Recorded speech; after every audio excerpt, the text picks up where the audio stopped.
안녕하세요.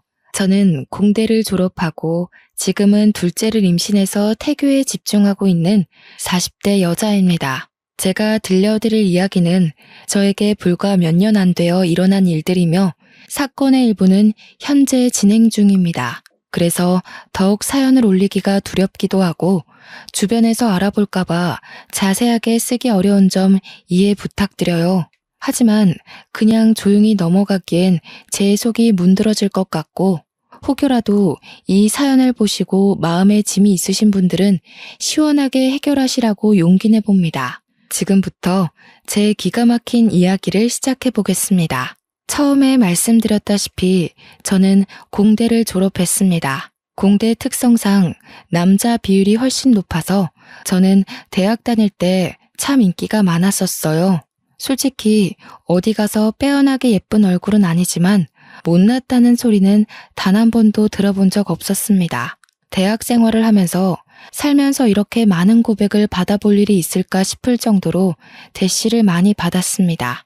하지만 그 당시에 저는 연애에는 딱히 관심이 없었고 통금까지 있었을 정도로 아버지께서 엄하셨기 때문에 엄두도 내지 않았죠. 보통은 제가 한두 번 거절하면 다들 물러서곤 했는데 딱 한 선배만큼은 제가 귀찮을 정도로 저한테 들어붙었습니다. 그 선배의 이름은 김주은이었어요. 솔직히 성격이 별로 좋아 보이진 않아서 친하게 지내거나 그런 일은 없었던 선배였습니다. 생긴 건 그래도 잘생긴 편에 속하긴 하는데 은근히 느껴지는 약간 날라리의 기운이 있었다고 하시면 이해하기 쉬우실까요?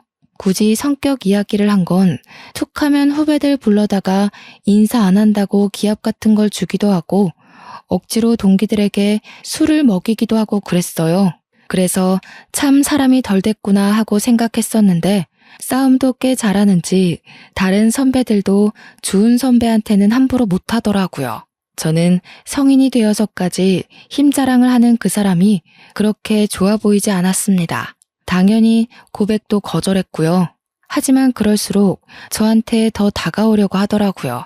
공강인데도 굳이 저를 보려고 학교에 찾아와서 학식을 같이 먹자고 한다거나 아니면 저는 카페인을 마시면 밤에 잠을 못 자서 코코아도 입에 안 대는 사람인데 아메리카노를 불쑥 내민다거나 정말 제가 기함을 토했던 것은 제가 집에 갈 때 몰래 쫓아와서 저희 집 앞에서 서성이고 있는 걸 저희 아버지께서 보시고는 강도인 줄 알고 경찰에 신고를 했던 사건 때문이었어요. 경찰서에 가서 저한테 강도 아니라고 학교 선배라고 설명해달라고 빌고 저희 아버지는 학교 선배가 왜 집 앞에서 서성이냐고 스토커 아니냐고 소리 지르고 한동안 과에 소문이라도 날까 쪽팔렸는지 수업도 안 나오더라고요. 저는 결국 주은 선배에게 딱 잘라서 너무나도 불편하다고 이야기했고 저의 정색이 조금 멋쩍었는지 주은 선배도 제게 사과했고요. 제가 싫다고 몇 번이나 말했는데 선배가 자꾸 이런 식으로 행동하니까 소문도 이상하게 나고 따돌림도 당하고 왜 제 입장은 하나도 생각 안 해요? 선배가 그런 식으로 행동하니까 제가 더 선배를 싫어하는 거예요. 제가 죽었다 깨어나도 선배 같은 사람이랑은 사귈 생각 없고요. 선배랑 저랑은 아예 결이 다른 사람이라고요. 제 말에 충격이었는지 주은 선배는 기분 나쁘다는 표정을 지었고 뭐라고 더 말하려는데 저는 휙 돌아서 그 자리를 피했습니다. 그 뒤로 정말 마주칠 일 없게 수업을 잘 들었고 1학년을 마치고 종강 파티를 하게 되었어요. 솔직히 그 자리에 별로 가고 싶진 않았지만 선배들도 모두 빠지지 말고 참석하라고 몇 번이나 주의를 줬기에 어쩔 수 없이 갔습니다. 저는 평소에 술을 잘 먹지 않는 사람이에요. 아버지가 무섭기도 하고 술에 취해서 흐트러지는 모습을 남에게 보여주는 것도 매우 싫어하고요. 그래서 깔짝깔짝 마시는 척만 하고 있었는데 선배들이 집요하게 저를 물고 늘어지더라고요. 자리를 피하려고 잠시 화장실에 갔다 오니 잔이 가득 채워져 있었어요. 그러더니 주은 선배와 그 옆에 있던 무리들이 저한테 원샷을 하라고 강요하더라고요. 평소 같으면 주은 선배가 제 편을 들어줬던지라 마시지 않아도 되었지만 선배까지 합세해서 마시라고 다들 저만 바라보고 있으니 안 마실 수가 없었어요. 결국 벌컥벌컥 원샷을 했고 제가 그렇게 주량이 약한 사람도 아니고 평범하게 소주 반병까지는 마실 수 있는데도 맥주 한 잔에 넉다운이 되어버렸습니다. 기억이 하나도 없어요. 정말 드문드문 나는 기억도 하나 없이 그대로 필름이 끊겼고 눈을 떠보니 처음 보는 이상한 무늬의 천장이 보였습니다. 속이 울렁울렁하고 토할 것 같아서 화장실에 가려고 이불을 걷었는데 적나라한 제 몸이 그대로 보였습니다. 거기다가 이불 너머로 보이는 남자의 팔에 저를 소리를 꽥 지르고 말았죠. 주은 선배였어요. 제가 꽥 지른 소리에 잠이 깼는지 저한테 벌레라도 봤냐고 하더라고요. 선배, 이게 어떻게 된 거예요? 왜 선배랑 제가 어딘지 모르는 방 안에 있어요? 여기 어디예요? 어디긴 어디야. 모텔이지. 어제 술 먹고 집에 못 가겠다고 나한테 여기 들어와서 쉬자며. 제가 그랬다고요? 기억이 하나도 안 나요. 선배가 절 어떻게 한 거 아니에요? 나를 왜 그런 이상한 범죄자로 몰아? 너 이러려고 나보고 모텔 가자고 한 거야? 와, 너 무섭네. 이런 식으로 한 건 했다 이거야 지금? 그게 다 무슨 소리예요? 네가 지금 나한테 덤터기 씌우잖아. 나는 네가 오자고 끌고 와서 온 거야. 마치 제가 선배를 끌고 왔다는 듯이 말하면서 기억이 안 난다는 저에게 발뺌하는 거냐고. 이런 식으로 합의금이라도 받으려고 하냐면서 소리를 고래고래 지르더라고요. 저는 정말 억울해 미칠 것 같았습니다. 어제 내가 고백했더니 좋다며, 사귀자며. 술 취해서 그런 거니? 술 깼더니 다 모르고 싶어서 지금 날 범죄자 취급하는 거야? 합의하에 한 거야. 저는 휴대폰을 챙겨서 제대로 씻지도 않고 바로 모텔을 뛰쳐나왔어요. 경찰서 앞에서 서성이다가 용기를 내서 들어갔고요. 경찰관에게 아무래도 밤새 안 좋은 일을 당한 것 같으니 검사를 받고 싶다고 했고 산부인과에 가서 진단서를 끊어오라고 하더라고요. 밤새 집에도 들어오지 않고 연락도 되지 않는 딸을 찾는 아버지께서 계속해서 전화를 걸어왔지만 그게 문제가 아니었기 때문에 병원으로 갔습니다. 하지만 아주 청천벽력 같은 소리를 들었어요. 제가 반항을 한 흔적이 어디에도 남아있지 않다는 거예요.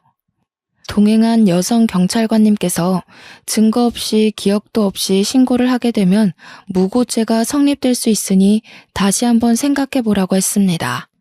저는 망연자실한 상태로 집으로 돌아왔고 아주 호되게 혼이 났습니다. 그렇게 다음 학기를 기다리며 겨울방학을 보내고 있는데 정말 하늘도 무심하시지 생리가 끊긴 거예요. 저는 벌벌 떨면서 임신 테스트기를 했고 정확하게 두 줄이 뜨는 걸 보고 기절할 뻔했습니다. 저는 가족들에게 알리지 않고 주은 선배에게 먼저 연락을 했어요. 선배, 저 좀 만나요. 그래, 우리 만나서 오해를 좀 풀자. 저는 주은 선배를 동네 카페에서 기다렸고 30분이 지나서야 헐레벌떡 선배가 도착했습니다. 저의 얼굴이 어두워졌는지 무슨 일 있느냐고 물어보더라고요. 선배, 저 임신했어요. 하지만 이제 겨우 20살이고 아직 학교도 1년밖에 다니지 못했어요. 그러니까 애를 지워야 해요. 도와주세요. 그게 무슨 말도 안 되는 소리야. 내가 책임질게. 현실적으로 생각해요. 지금 우리 대학생이라고요. 그게 무슨 문제야. 나는 군대도 다녀왔고 이제 1년만 더 학교를 다니면 졸업이야. 너 출산할 때쯤엔 나도 취업을 할 수 있어. 그러니까 우리 결혼하자. 저는 이 사람을 믿고 결혼해야겠다는 생각이 전혀 들지 않았어요. 무조건 책임질 수 있다, 먹여 살리겠다, 호언장담하는 선배가 답답할 뿐이었죠. 계획도 전혀 없고 그렇다고 집안이 넉넉한 것도 아니고 선배나 저나 그저 부모님께 손 벌려 학교를 다니는 그런 어린애였을 뿐인걸요. 하지만 선배는 쇳불도 당김에 빼랬다면서 그 자리에서 바로 저희 집으로 갔어요. 당연히 오랜만에 외출한 딸이 남자를 하나 덜컥 데려왔으니 저희 집도 난리가 났죠. 거기다가 주은 선배가 아무런 준비도 안 됐는데 다짜고짜 제가 임신한 사실을 알렸어요. 제가 미경이 남자친구입니다. 미경이가 임신을 해서 저희 결혼하겠습니다. 20살밖에 안 된 딸이 임신을 했다니 그것도 밤이고 낮이고 하루 종일 해코지는 당하지 않을까 금이야 오기야 했던 딸이 임신이라니. 저희 어머니는 뒷목을 잡고 주저앉으셨고 아버지는 화가 나서 선배를 발로 찼어요. 선배는 그런 수모를 당하는 와중에도 꿋꿋하게 결혼을 해달라고 버티고 있었습니다. 이성을 찾은 부모님께서 한동안 말이 없으시다가 한숨만 푹푹 내쉬고 어머니는 눈물까지 흘리셨어요. 그런 모습을 보면서 저도 눈물이 쉴 새 없이 흘렀습니다. 하지만 이미 임신은 했고 남자는 결혼하겠다고 하는 마당에 저희 부모님께서 뭘 더 어쩔 수 있었겠어요. 저에게 후회하지 않겠느냐 물었고 저는 아무런 대답도 못했습니다. 솔직히 후회할 것 같았어요. 하지만 잉태한 새 생명을 지우자니 그것도 못하겠더라고요. 결국 저는 학교에 휴학계를 내고 결혼과 출산을 준비했습니다. 산부인과에 가니 임신 5주 차라고 하더라고요. 아이의 심장 소리는 2주 뒤에는 들을 수 있을 거라면서 작은 점이 찍힌 초음파를 보여주는데 또 눈물이 나더라고요. 제가 산부인과를 가든 어딜 가든 제 옆에 꼭 붙어서 저희 부모님께 계속 손에 물 한 방울 묻지 않게 잘해주겠다고 당당하게 말하는 선배가 그제서야 조금 든든해졌어요. 꼭 행복하게 해줄 거라면서 저를 보고 씩 웃는데 그 모습이 조금 멋져 보이긴 하더라고요. 아직 학생의 신분이고 더군다나 어린 나이에 혼전 임신해서 결혼한다는 사실이 조금 부끄러워서 결혼식은 따로 올리지 않았습니다. 혼인신고만 올리고서 선배가 살고 있던 원룸에서 신혼살림을 시작하게 되었어요. 원룸의 환경은 솔직히 좋지 않았고 당장 집을 구할 만큼의 돈은 융통할 수 없어서 어쩔 수 없이 들어가 살게 되었습니다.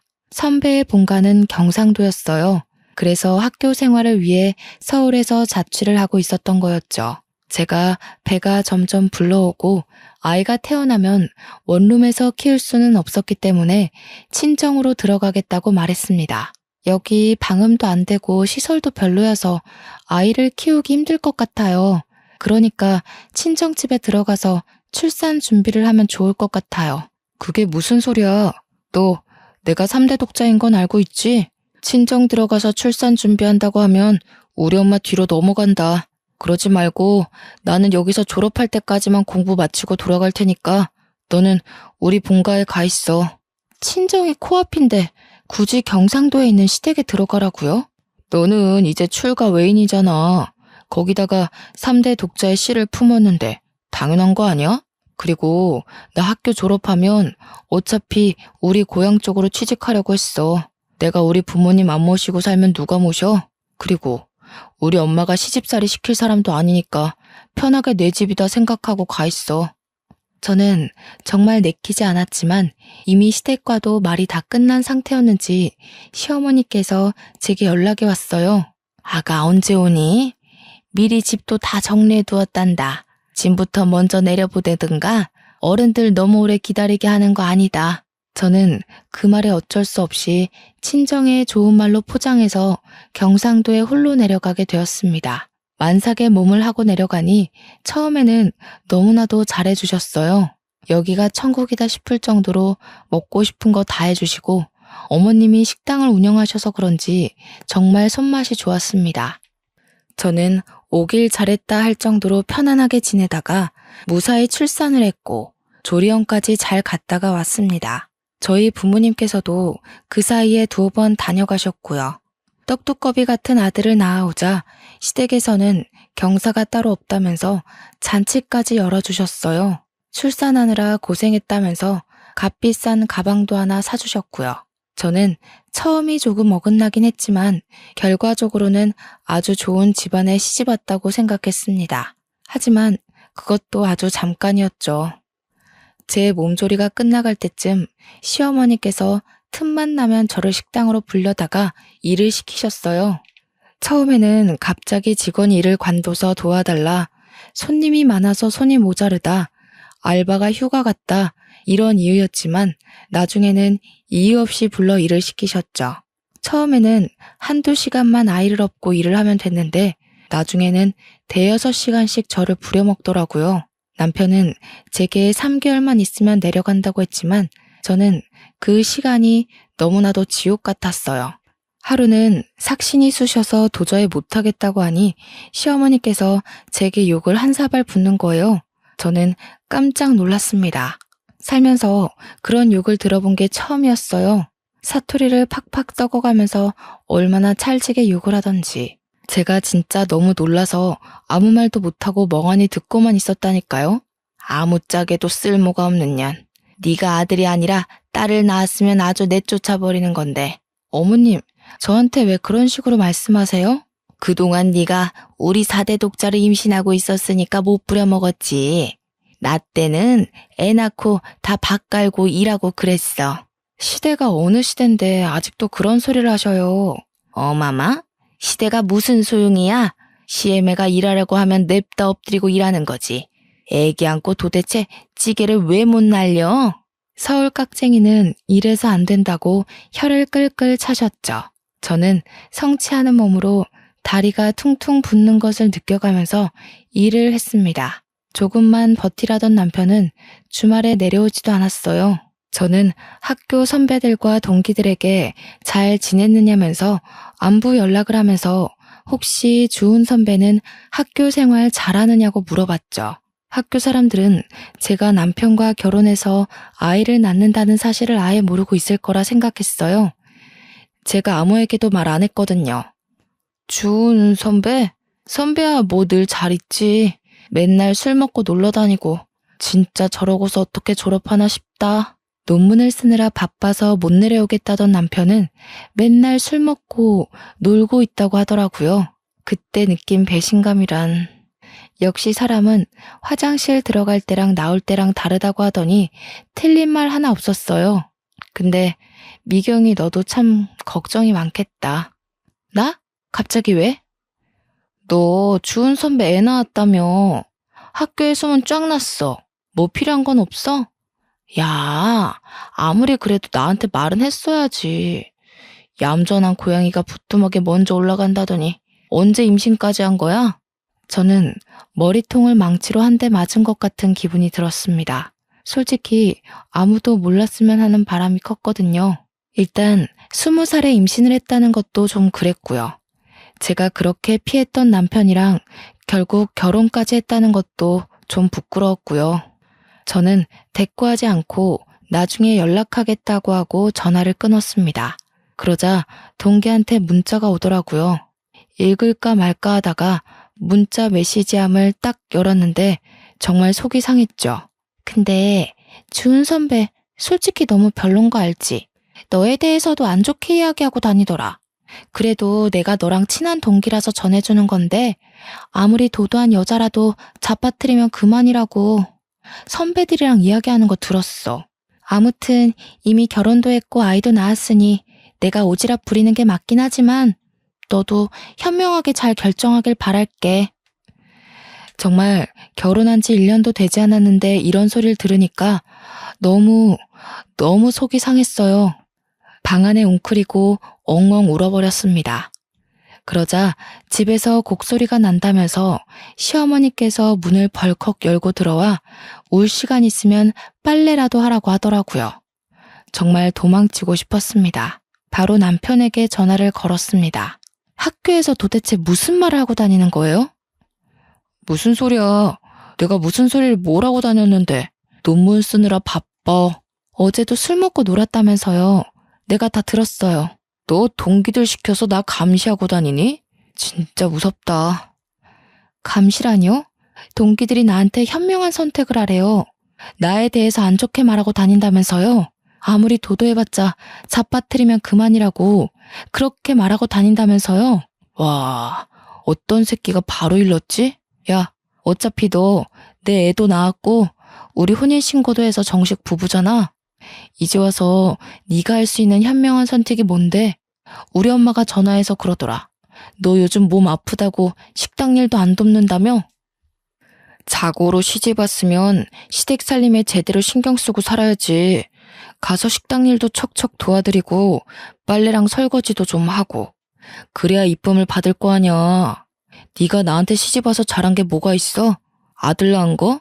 그것도 내 씨가 좋은 거지. 네가 잘한 게 아니라. 맞지?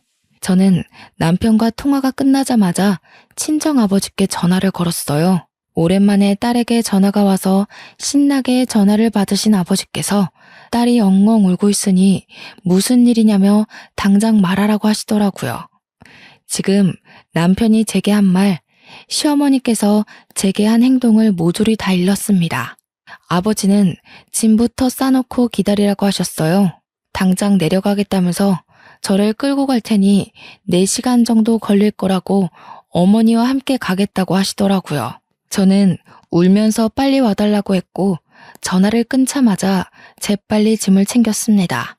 아이가 먹을 분유와 우유병, 기저귀도 넉넉하게 챙기고 방 안에서 꼼짝 않고 아버지를 기다렸어요. 4시간하고도 30분이 더 지나자 밖이 소란스러웠고 저희 부모님께서 도착하셨다는 걸 알게 되었습니다. 저는 황급히 뛰쳐나가 아이부터 어머니께 안겨드렸어요. 시어머니는 이게 다 무슨 일이냐면서 어이없어 하셨고요.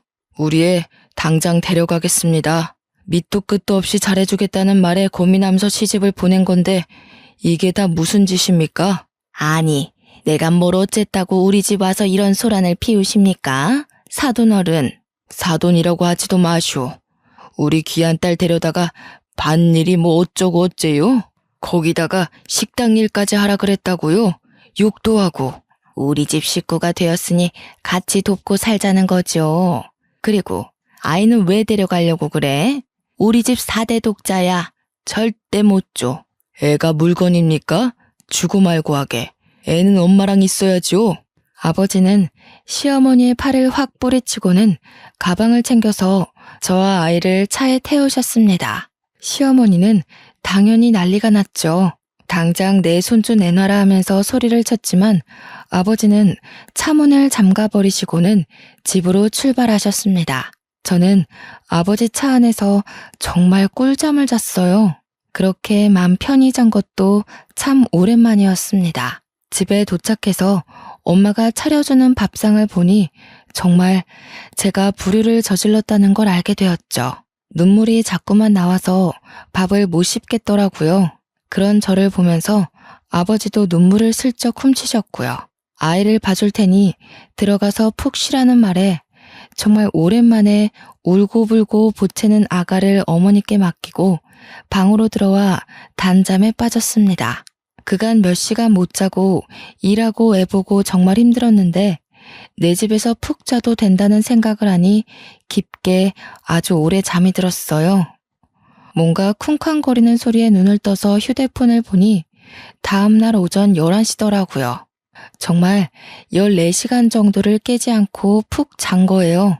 그래서인지 몸도 상쾌하고 좋았습니다. 휴대폰에 찍힌 남편의 부재중 통화 40통을 보기 전까지요. 소란스러움에 후다닥 거실에 나가보니 시어머니께서 짐을 바리바리 싸들고 거실에 앉아 계셨어요. 아버지와 어머니는 화가 잔뜩 나 있었고요.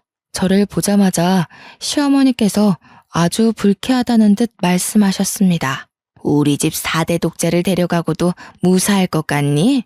나도 여기서 좀 지내겠다. 식당도 문 닫고 왔으니 아주 시간 많아. 당장 내 손주 안 내놓을 거면 나도 너네 친정에서 너희 엄마 밥 먹으면서 편하게 좀 쉬자.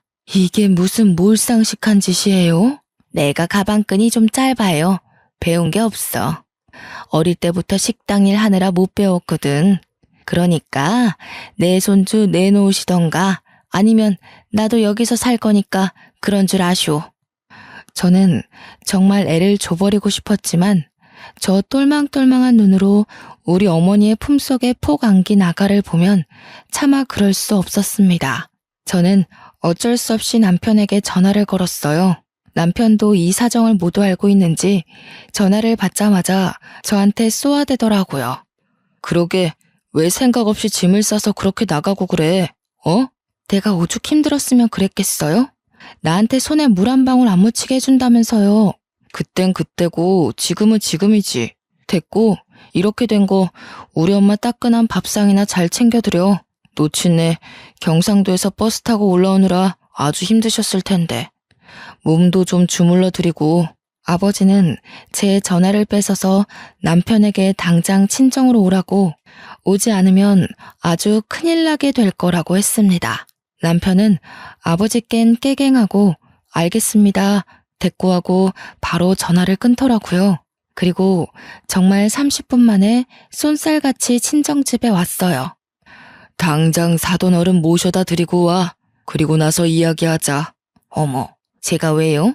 며느리 고집 제대로 꺾어야지 아니면 못 갑니다. 어디 우리 손이 귀한 집안에 시집와서 아들을 낳아놓고 도망을 갑니까? 우리 손주는 절대 못 줍니다.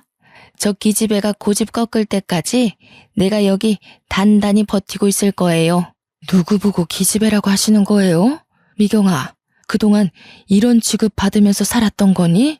이런 취급은 아니었고요. 미경이가 계속 고집 부리니까 저희 어머니도 어쩔 수 없는 거죠. 다들 화내지 마시고 미경이도 친정에서 몸 좀 편하게 있고 저희 어머니도 여기서 손주 보면서 식당 일도 좀 쉬시고 하면 좋죠. 장모님께서 저희 엄마 몸보신 좀 해주세요. 맛있는 거 좀 대접해 주시고. 남편의 말에 화가 나신 아버지는 남편의 뺨을 치셨고, 시어머니는 그 모습을 보고 제 머리채를 잡고 난리를 치셨습니다. 제 머리채가 잡히자 저희 어머니는 시어머니의 머리채를 잡았고요. 남편은 뜯어 말린답시고 낑겨서 낑낑거렸고요. 저희 아버지는 그대로 경찰을 불렀습니다. 경찰이 오고 온 가족이 만신창인 채로 조서를 썼고요. 저희 아버지는 당장 이혼하라고 엄포를 놓았습니다. 물론 저도 이혼하고 싶은 생각이 굳건했고 시어머니만큼은 죽어도 안 된다 하셨지만 아버지께서 안 되면 소송이라도 불사하겠다 하셨죠. 경찰서까지 온 마당에 뭐가 더 두렵겠습니까? 하지만 먼저 손을 올린 게 저희 아버지였기 때문에 시댁에서는 그걸 빌미로 아이의 양육권을 달라고 요구했습니다. 결국 합의 이혼으로 끝나지 않아서 소송을 걸게 되었고요. 아버지의 사건과는 별개로 이혼 소송이 진행되었고 당연히 친권, 양육권 모두 아이가 어려 저에게 오게 되었습니다. 저는 그렇게 지긋지긋한 2년을 보내고 화려한 돌싱이 되었습니다. 고작 2년밖에 지나지 않았다는 게 2년 동안 일어난 일이라는 게 놀라웠죠. 저는 당당하게 학교에 복학 신청을 냈습니다. 어차피 다 알려졌다고 해도 저만 당당하면 되는 거 아니겠어요? 이혼 소송에서도 승소했고요. 저는 지은 죄가 없기 때문에 더 당당할 수 있었어요. 저를 알아보는 동기와 선배들도 있었지만 오히려 제가 떳떳하게 나가니 제게 전 남편에 대한 이야기를 묻지 않더라고요. 저는 그렇게 23살 나이로 2학년으로 복학했고 무사히 26살에 졸업까지 하게 되었습니다. 제가 졸업할 즈음 담당 교수님께서 대학원으로 진학할 것을 권유해 주셨고 저는 가족들과 상의 끝에 대학원을 가기로 했습니다. 때마침 어린이집에 자리가 나서 아이를 어린이집에 맡길 수 있었거든요. 대학원에 가니 저와 엄청 친했던 건 아니지만 그래도 안면이 있던 선배가 연구실에 있더라고요. 그 선배 덕에 저는 연구실에 적응을 잘할 수 있게 되었고 팀의 주축인 선배를 따라서 논문 주제도 정할 수 있었고요. 그렇게 1년, 2년 시간이 지나고 선배가 논문을 완성하면 이제 연구실도 떠나게 되어 다 같이 송별회라도 해야 하는 것 아니냐고 이야기를 나누고 있는데 선배가 대뜸 저에게 그러지 말고 연애를 하자고 하더라고요. 저는 그래 어차피 연애뿐인데 뭐 어떤가 싶어서 선배와 사귀기로 했어요. 사귀는 동안 참 선배가 괜찮은 사람이라는 걸 느꼈습니다. 아이 때문에 급하게 제가 약속을 깨버리는 날에도 화를 낸 적 없고 아이가 아파 응급실에 가야 할 때도 발벗고 나서주곤 했어요. 아이에게 아빠가 필요한 순간에 선배가 그 자리를 채워주었습니다. 그렇게 연애를 계속 해오면서 저도 모르게 선배에게 참 많이 의지했던 것 같아요. 헤어지는 게 무섭고 두려워지더라고요. 그러던 어느 날 선배의 연구 결과를 인정받아 대기업에 취업이 확정되고 선배네 부모님께서 대뜸 저를 보고 싶다고 했다고 하시더라고요. 연애만 하자더니 나이도 이제 30 중반을 넘겼으니까 집에서 궁금하신가 봐. 저 또한 30을 넘긴 나이였고 저희 집에서도 은근히 남자 없느냐고 물어보던 와중이라 믿져야 본전이다 싶어서 만나보겠다고 했습니다. 솔직히 긴장 안 했다면 거짓말이죠. 과일 바구니까지 사서 투피스 쫙 빼입고 선배네 집을 방문했어요. 아니, 왜 이제 왔어? 너무 잘 왔어. 어떤 사람인지 궁금했는데 딱 내가 예상한 대로야. 안녕하세요. 이미경이라고 합니다. 얘기 많이 들었어요. 일단 밥 먹읍시다. 정성스럽게 차려진 밥을 먹고 제가 사온 과일을 다 같이 나눠 먹고 있는데 아주 고민하시더니 선배네 부모님께서 제게 넌지시 물어보셨어요. 아기가 벌써 초등학생이라고 들었는데 아무래도 아이가 더 크기 전에 재혼을 해야 아이랑 사이도 틀어지지 않고 더 돈독해지지 않을까? 우리들이 그렇게 꽉 막힌 사람들은 아니라서. 연구원 부부가 얼마나 멋있어. 신혼집도 서울에다가 해줄 수 있고. 그쵸 여보?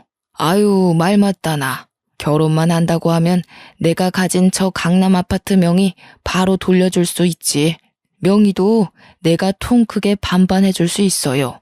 다음에는 아이도 한번 데려오면 좋겠는데 내가 할아버지 되는 거 아니야? 저는 너무나도 당황스러웠습니다. 분명 선배는 결혼 생각 없는 것 같았는데 저는 의문이 가득한 눈으로 선배를 보니 모른 척하며 제 손을 꽉 잡더라고요. 전 남편처럼 말로만 잘하겠다, 호강시켜주겠다 하는 것보다 더 마음으로 느껴지는 든든함이 있었어요. 저는 그렇게 다시 한번 결혼을 하게 되었습니다. 이번에는 드레스도 제대로 입어보자면서 결혼식 준비를 단단히 했고 웨딩 촬영도 아주 이쁘게 찍었고요. 소식을 들은 전 남편이 결혼식에 깽판 치러 오겠다면서 동기들에게 고래고래 선포를 했다고 하더라고요. 저는 솔직히 너무나도 겁이 났지만 대형 로펌을 운영하고 계신 시부모님께서는 걱정 말라고 변호사 부부의 무서움을 보여주겠다고 싱글벙글이시더라고요. 그렇게 결혼식 당일이 되었고 전 남편의 흔적은 찾아볼 수도 없었습니다. 선배와 저는 신혼여행을 가고 나서야 진짜로 전 남편이 결혼식장에 왔었다는 이야기를 들었어요. 동기가 전해주더라고요. 아니, 나는 진짜 그런 뻔뻔한 인간 처음 봤다. 그 인간 학점 말아먹고 결국 취직 안 돼서 아직도 백수로 산다고 하던데 거기다가 결혼식 와서는 깽판을 논내만에 하더니 갑자기 저승사자라도 본 듯 헐레벌떡 도망치더라. 어이가 없었어. 아무튼 결혼 축하해. 저는 신혼여행을 다녀와서 남편과 아이와 함께 셋이 깨볶는 신혼을 보냈어요. 혹여라도 둘만의 시간이 필요할까 시부모님께서는 저희 아이를 데리고 놀러도 다녀오시고 로펌에 초대해서 구경도 시켜주시고 정말 너무 감사하게 아낌없이 사랑을 주셨습니다. 하루는 급하게 시아버지께서 서류가 필요하다고 로펌에 좀 가져다 달라고 하셨어요.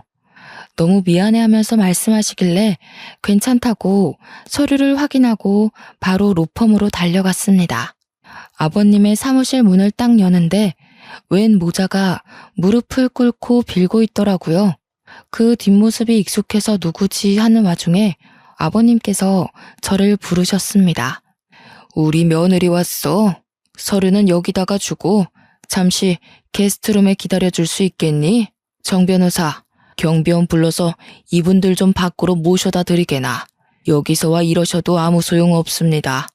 저희 의뢰인께서는 강경하시고 소송을 취하할 생각 없으십니다. 제발 한 번만 살려주세요. 제가 여기서 이런 소송에 휘말리게 되면. 저는 그 익숙한 소리에 남자의 얼굴을 들여다보니 전 남편이지 뭐예요. 옆에 무릎을 같이 꿇고 있었던 건 전 시어머니였습니다. 아니, 네가 여기 어떻게? 예, 잘됐다. 우리 아들 좀 살려주라. 네가 여기 변호사님이랑 잘 아는 사이니? 응? 저희 며느리입니다만 어떻게 아는 사이니? 예전에 말씀드렸던 제 전남편이에요. 결국은 무슨 죄를 지었는지는 몰라도 여기서 이렇게 만나게 되네. 다 오해란다. 우리 아들 착한 앤 거 너도 잘 알잖니. 억울하게 누명을 써서 뭐 술잔에 수면제를 타서 나쁜 짓 하고 그러래 아닌 거 너도 잘 알지? 어떤 몹쓸 꽃뱀이 우리 아들 가지고 한탕 하려고 그런 누명을 씌워서 고소를 했지 뭐냐. 술에 수면제를 탔다고요? 그래. 수면제를 타서 잠이 들게 해가지고 기억이 없다면서 우리 아들을 글쎄 입에도 담기도 힘든 그런 일로 고소를 했어. 저는 그제서야 제가 당했던 지난 일들이 떠올랐어요. 종강 파티를 갔다가 맥주 한 잔에 기억을 잃고 모텔에서 눈을 떴던 일, 그로 인해 임신해서 지옥 같은 시집살이를 당했던 일 모조리 말이에요. 김준, 너 나한테도 그렇게 한 거야? 전 남편은 아무런 말도 않고 고개를 숙이고 있었고 저는 눈물이 팍 터져나왔죠. 벌벌 떠는 저 모습이 진실이라는 걸 대신 말해주는 게 아니겠어요? 시아버지께서는 이 이야기를 듣고 대충 눈치를 채셨는지 아주 화가 잔뜩 나셨습니다. 이런 몹쓸, 증거도 지금 확실한 거 아시죠? 술집 가게 CCTV에 수면제를 탄 장면이 찍혀있단 말입니다. 다 오해라니까요. 오해가 아니라고요. 나한테도 그랬단 말이에요. 나는 저 사람 말만 믿고 내가 술에 취해 기억을 못하는 거라고 나 스스로를 자책했어요. 내가 우리 부모님 가슴에 대못을 박았다고 아프다고 말도 못하고 당신의 모진 시집살이를 견뎌내면서 살았다고. 아니 얘가 이제 와서 왜 다 우리 아들 탓이야? 당신 아들 탓을 한다고? 아들을 도대체 어떻게 키웠길래 저렇게 뻔뻔하게 범죄를 일으키고도 여기 와서 사죄를 해? 피해자한테는 사과했어 당신? 피해자한테 진심으로 사과했냐고. 나한테도 가스라이팅 해놓고 그랬을 리 없지. 너는 아주 콩밥 제대로 먹어봐. 제 눈치를 보면서 이러지도 못하고 저러지도 못하는 전 남편을 보고 저는 확신을 했고 경비원에게 끌려나가는 두 사람을 보면서 복수를 결심했습니다. 저는 시아버지에게 수치스럽지만 제가 당했던 일을 낱낱이 고했고 그간 전 남편과 같이 어울렸던 동기 선배들에게 연락을 돌려 증언을 얻어냈습니다. 이런 일이 한두 번이 아니었고 죄책감을 느끼고 있던 전 남편 친구도 있더라고요. 그래서 모든 증언을 한 곳에 모아서 결국 법정에서 증거로 제출했고 받아들여졌습니다. 당연히 전 남편은 징역 5년을 선고받았고 그 이후에 전 시댁에서 찾아와 저에게 엎드려 빌고 시부모님에게 사정사정했지만 얄짤없었죠. 이 일을 계기로 저희 아들에게도 접근할 수 없도록 접근 금지 명령도 내렸습니다. 이게 다 법조인인 시부모님 덕분에 일사천리로 진행될 수 있었죠. 아직 위자료 관련한 부분에 있어서 법원 판결이 나지 않아 기다리고 있는 중입니다. 기다리는 와중에 정말 너무나도 감사하게 저희 부부에게 둘째가 찾아왔어요. 당연히 저희 시댁에서는 경사가 났다면서 제가 침대 밖으로 나올 수도 없게 극진히 대접해주고 계시고 이런 시댁의 사랑을 받는 모습을 보고 저희 친정 부모님도 좋아하시고요. 양가가 서로 친하게 지내면서 서로를 생각해주는 모습이 딱 제가 원하던 이상적인 부부의 모습이었답니다. 저는 이 행복을 가지고 앞으로 마무리해야 할 전 남편과의 소송을 잘 이겨내 보려고 합니다. 아마 든든한 저희 시부모님 덕분에 소송에서 지게 될 일은 단 1%도 없지만 그래도 끝까지 아주 나락으로 보내버릴 예정입니다. 5년형을 받고도 반성을 하고 있는지 어쩐지 전 시어머니께서 매번 그렇게 면회를 간다고 하시더라고요. 둘이 아주 부둥켜 앉지만 않았지 울고불고 한다고 하던데 남의 눈에서 눈물을 그렇게 뽑아댔으니 지들 눈에서는 피눈물 흘려야죠. 저도 마음 아주 단단히 먹고 이겨낼 겁니다. 도와주는 가족들이 옆에 있으니까요. 지금까지 제 이야기를 들어주셔서 너무나도 감사합니다.